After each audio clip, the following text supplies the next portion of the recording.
It wasn't the roar of incoming aircraft that terrified them. It wasn't the wail of a submarine klaxon. It was the color of the water. The American sailors of Task Unit 77.4.3, call sign Taffy 3, were veterans of the Pacific. They had survived typhoons. They had survived the grueling island-hopping campaigns. But out here, off the coast of Samar in the Philippine Sea, they learned to fear a completely different sight. Massive columns of water suddenly erupting from the calm ocean. Geysers shooting 200 feet into the pitch-black morning sky. But they weren't white.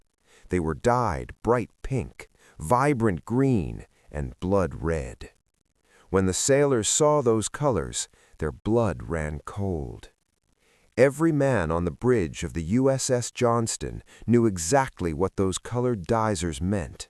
They were range-finding dye markers from armor-piercing shells, shells that weighed as much as an automobile, shells that could only be fired by one thing: a Japanese battleship.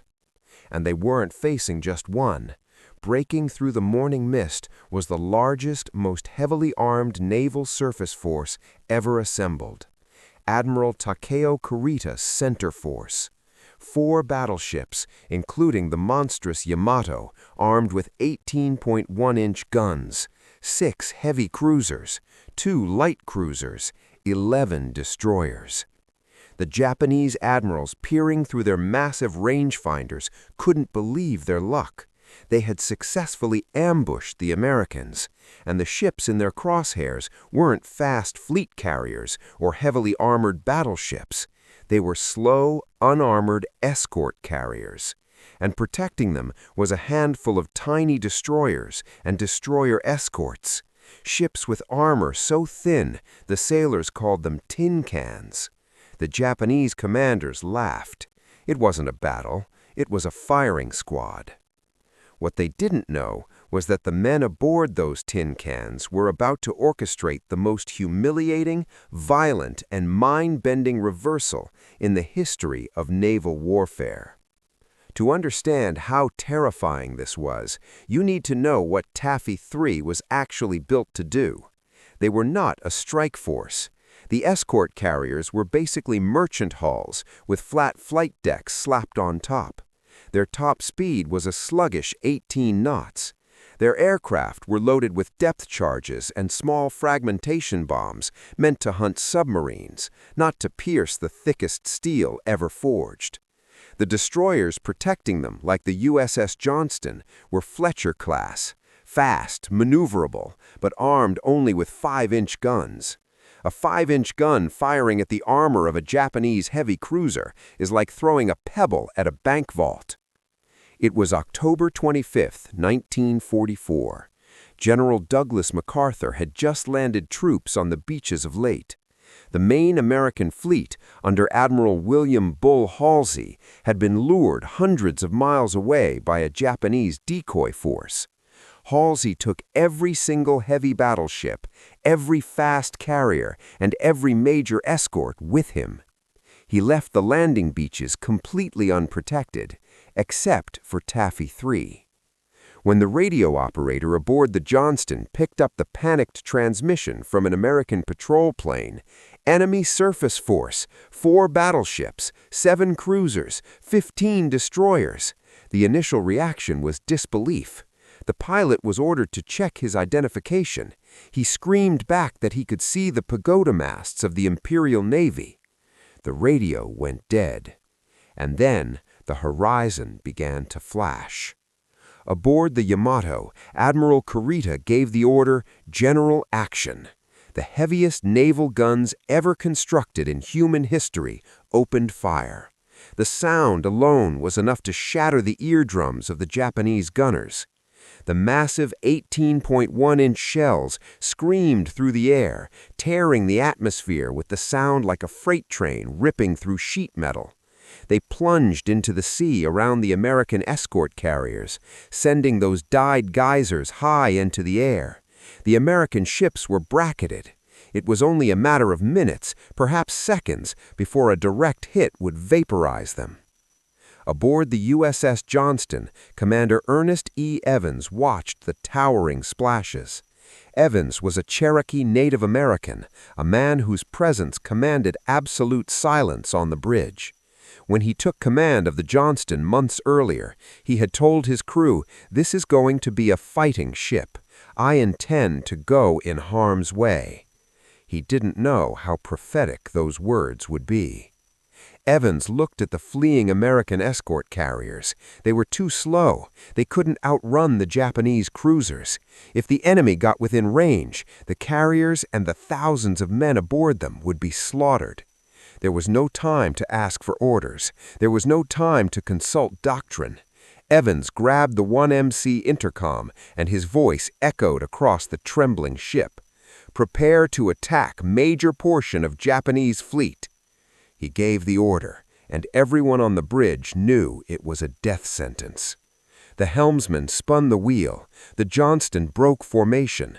While every other ship turned south to flee, this single 2,100-ton unarmored destroyer turned her bow north, directly toward a 72,000-ton armada. Aboard the Japanese cruisers, the officers looking through their binoculars lowered them in sheer confusion. A single American destroyer was charging them. It was a suicide run. The Japanese gunners quickly realigned their sights, eager to swat the fly out of the air. But this was only the beginning. Evans ordered flank speed. The Johnston's boilers roared, pushing the small ship to 30 knots. It was zigzagging wildly, hunting a firing solution.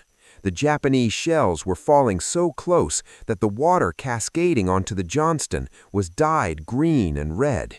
At 18,000 yards, the Johnston's 5-inch guns opened up. The rapid-fire crack of the American cannons sounded entirely inadequate against the deafening thunder of the Japanese battleships. But the American gunners were terrifyingly accurate. Over 200 rounds slammed into the superstructure of the Japanese heavy cruiser Kumano. The 5-inch shells couldn't pierce the hull armor, so the Johnston gunners aimed higher. They aimed for the bridge. They aimed for the observation decks. They aimed for the men. Explosions ripped across the Kumano's upper decks, starting raging fires and wiping out anti-aircraft crews. The Japanese commanders were stunned. The intensity of the fire was so overwhelming, they believed they were being attacked by a heavy cruiser, not a lone destroyer. But Evans wasn't done. He needed to get closer. He needed to launch his torpedoes. The Johnston plunged into the smoke of its own guns, emerging at 10,000 yards. The Japanese fleet was a solid wall of gray steel looming over them. Evans gave the order. 10 torpedoes slipped into the water, leaving white wakes as they armed themselves and sped toward the enemy line. Evans immediately ordered the ship to turn and run, but you can't outrun fate. Before the Johnston could complete the turn, the ocean beneath her exploded. 3 14-inch shells from the battleship Congo slammed directly into the Johnston's engine room and deck. The ship violently lurched. Power was instantly severed. The rear guns went dead. The steering gear was shredded. And yet, as the Johnston coasted to a crawl, bleeding oil and men into the Pacific, a massive pillar of fire erupted in the distance. One of her torpedoes had found the Kumano. The explosion blew the bow entirely off the Japanese cruiser. The flagship of the Japanese cruiser division was crippled, forced to fall out of the formation. The Japanese line was thrown into total chaos. A single American destroyer had just shattered the tip of the Imperial spear. But the Johnston was dying. Commander Evans had lost 2 fingers in the blast, his shirt burned off, his chest bleeding. He refused medical treatment. He stumbled to the aft steering column, manually shouting steering orders down a hatch to the men below. The Japanese Admiral, Kurita, watched the Johnston burning in the water. He expected the rest of the American fleet to continue running. He expected the slaughter to finally begin. The official report lists what happened next as a coordinated defense.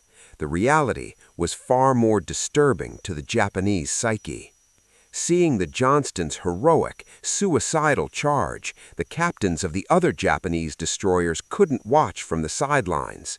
The USS Hull, the USS Heermann, and the tiny destroyer escort, USS Samuel B. Roberts, a ship so small it didn't even have a full set of torpedoes, turned their bows around. They didn't receive an order, they just turned. 3 tin cans, charging head-on into the teeth of 4 battleships and a wall of cruisers. The commander of the USS Samuel B. Roberts, Robert Copeland, got on the loudspeaker and told his men they were entering a fight against overwhelming odds from which survival could not be expected. The Japanese admirals weren't laughing anymore. They were paralyzed by panic. The aggression of the American destroyers was so fierce, so completely unhinged from standard naval tactics that Kurita became convinced he had sailed into a trap. He believed these couldn't be destroyers, they had to be heavy cruisers. The slow escort carriers fleeing in the distance, he misidentified them as fast fleet carriers. The American destroyers plunged into the enemy formation, weaving between Japanese ships so closely that the massive battleships couldn't lower their guns far enough to hit them. The USS Heermann charged the mighty Yamato itself. The tiny destroyer fired its 5-inch guns at the towering pagoda mast of the 72,000-ton behemoth. It was like a rat biting the heel of an elephant, but the Heermann dropped her torpedoes. To evade the incoming spread, the Yamato was forced to turn away. The pride of the Imperial Navy, the most powerful battleship ever built, was chased out of the battle by a ship 1/35th its size. The Yamato was caught between 2 torpedo wakes, unable to turn back toward the battle for critical, irreplaceable minutes. Meanwhile, the Samuel B. Roberts, the ship built of steel so thin it was basically paper, closed to within 4,000 yards of the heavy cruiser Chokai.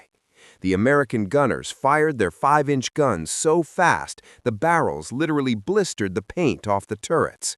They fired until they ran out of armor-piercing shells. Then they fired star shells. When those ran out, they fired anti-aircraft fragmentation rounds. They fired until the Chokai's bridge was a twisted, burning ruin. But the odds were impossible to hold back forever. The Japanese finally found their range. The Hull was surrounded by heavy cruisers.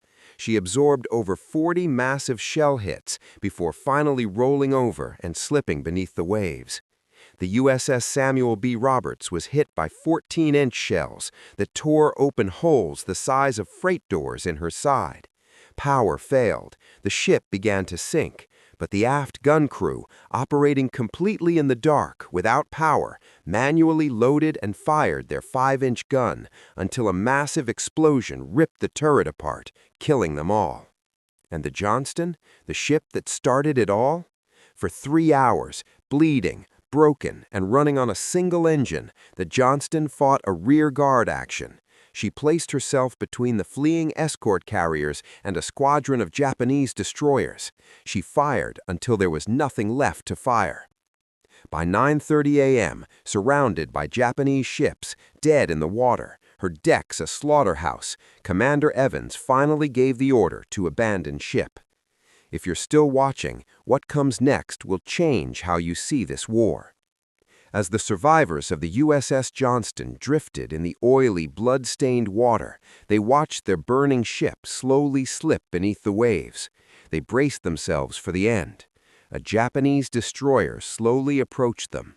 The American sailors knew the stories. They expected to be machine-gunned in the water. The Japanese ship pulled alongside the survivors.